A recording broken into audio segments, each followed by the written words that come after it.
it is more the norm for human beings to be at war than not at war. That's kind of the story of world history.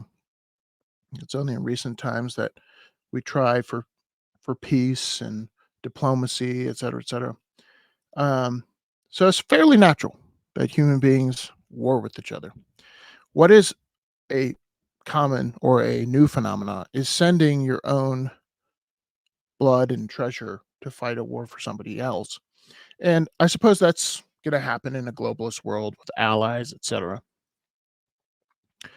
But oftentimes we hear parroted on the media that war is a economic growth machine for the United States, that the United States wants to be in war because it means economic growth here at home. And I always pause because that's this assumption that's made, like we want to go to war because we make money off of war. And by we, who is we? Because the American people don't. Those fighting for the United States don't. War is an unprofitable enterprise because it destroys productive activity. I mean, that's not. I mean, so yes, maybe building bombs or whatever can stimulate economic growth here at home, but you're destroying productive activity. War is not an economic growth enterprise in the slightest, except it grows stock options and stock price of certain companies that certain people own. And you should ask yourself, who are those people that own those companies? So when we say the war machine and the military industrial complex, it's a complex, and it's an industry, but it benefits very few people. It does not benefit the American people in the slightest. I mean, the job in the military is to protect and defend the Constitution and the American people. You can be the judge of how well the military is doing that. But when we're talking about the profitability and the productivity of war, that has always been a joke to me. I'm like, in what world does destroying productive activity make sense? And yet again, we're beating the war drums, and we've all heard this in Israel and Ukraine. Notice Ukraine's out of the news, right? People are going to forget about that. But I'm not going to give you my take on Israel, but I will talk about whether we should help or not. But I will talk about the trade-offs, because that's the thing. That's the thing we never talk about. Is the other day Janet Yellen talked about, hey, we can afford to fund 2 wars. And embedded in her sentence is afford. What does she mean by that? Just like in your family budget, we can afford to go on 2 vacations, might make sense. But then in the small print, it says we can't buy food or yada, yada, yada. There's afford means we can go, but we'll have to give up something else.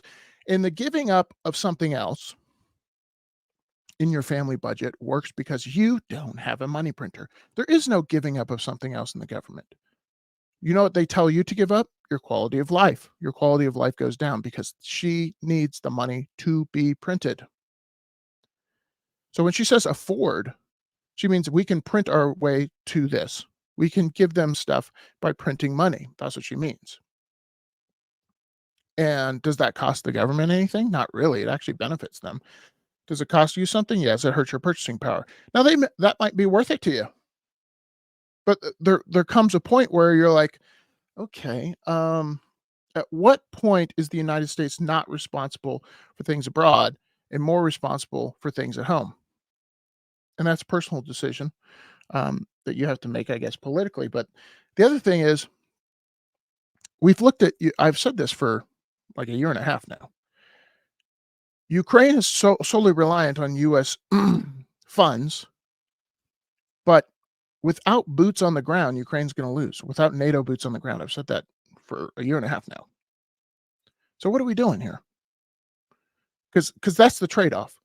If you say there is no solution, there is no peace if Russia wins, we cannot give up. That means NATO boots on the ground. That's what that means. And despite what you think about the other side, no matter who it is, they get a vote too. I've said this 1,000 times. And it's mind-boggling to me that politicians will virtue signal so much that they cause Americans to die in war because they just need a virtue signal, or they cause massive inflation because they just have to do something. Okay, what does success look like? That has been the common thread in all wars we've been fighting for the last 30 years, it seems like, is okay, what are we doing here and what does winning look like? We kind of are one foot in, one foot out kind of deal. And it continues to happen. So let's read this article here.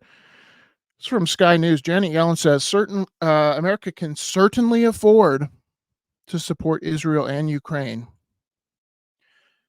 Ask yourself this. Why is the US Treasury Secretary talking about wartime funding? Because she allocates funds as Congress tells her to, right? So why the Treasury Secretary? That seems suspect. She said it remains too early to understand the economic ramifications of the latest conflict, with oil and natural gas prices remaining volatile. I'm going to guess they go up amid growing concerns of wider war in the Middle East. We need to come up with funds both for Israel and for Ukraine. This is a priority, Miss Yellen says.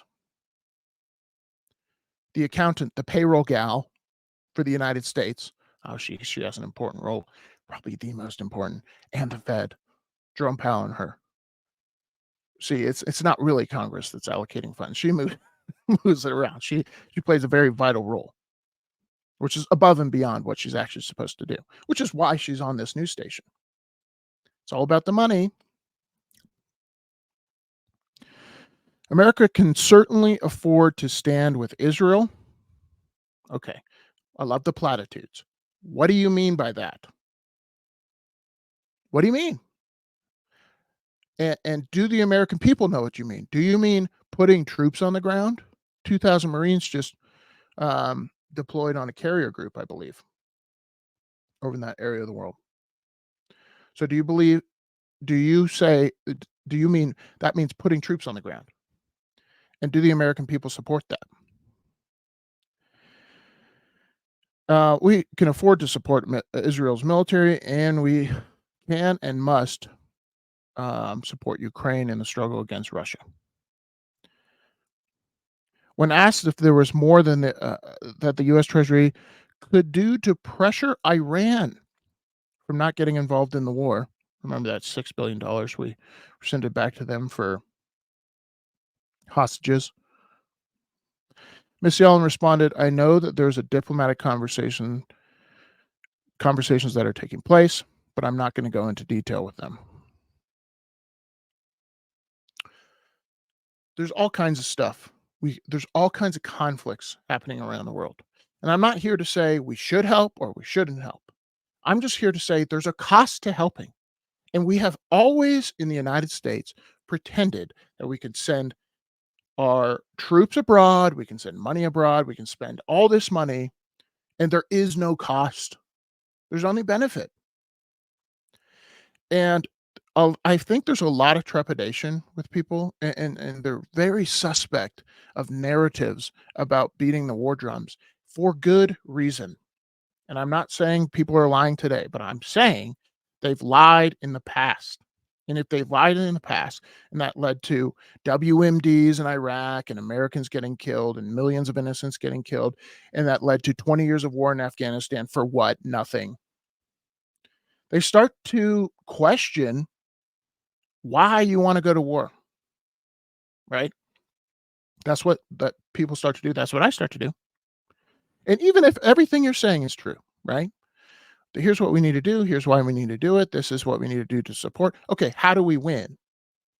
That's not what we're interested in. Is this elongated thing so we can spend more and more money? No, no, no. How do we win? And what does winning look like? Does it look like anything, or does it just look like elongated war to fund the military industrial complex, aka Congress? It just kind of makes me pretty frustrated after a while. Like, I gotta tell you, a lot of people in the military, um, I've talked about the military recruiting crisis as well as a retention crisis. People want to get out, and here's why: they feel lied to. I'll be honest, they feel lied to. They didn't know what winning looked like in Afghanistan. They went to war for 20 years. They went to Iraq, etc. They saw things and did things in the name of a country that was pretending to spread democracy and protect its people and the Constitution. And that's not the vibe they got when they went overseas. They didn't know what winning looked like. Specifically in Iraq, they were definitely lied to us about the reason we were there. And so a lot of these military members, GWAT members, who have been in the military over the GWAT years, are very cautious about believing the war drum rhetoric, as well as civilians, and understandably so. And again, I remind you, even if all, you know, the pulling on your heartstrings is true, and everything they're saying is true, both in Russia and Russia, Ukraine, and in Israel, you need to ask yourself, if we get involved, is the juice worth the squeeze? What does winning look like? Why are we sending money over there? And if we're sending money over there, does that enhance the probability of winning, money or weapons, one and the same? And then at the end of the day, does it require US troops on the ground to win? And if it does, is that worth it to you? Is it worth it to you? Should we send American troops into harm's way to defend another country? That might be the case. You might think that's the case. But gotta tell you, it seems like a lot of people want this kind of stuff to happen, especially, thinking back to Ukraine and, Putin just wanted Ukraine not to join NATO. And we're just poking the bear, and then we're surprised that the bear bites after we've poked it in the face for 20 years. And we're like, "Oh, no. Oh, no. So aggressive. Oh, the humanity." So that's why it seems like, what are we doing here? Because it really seems like we're trying to get into war. Maybe that's me. Let me know what you guys think. That's I always kind of try to take a step back and go, try not to get emotional. Um, I mean, it's hard watching what people are posting on the news and all that kind of stuff. But I do try to think about America. What are we, just like every other country thinks about their country and what benefits them? That's what we should do. And does it benefit us? And it might.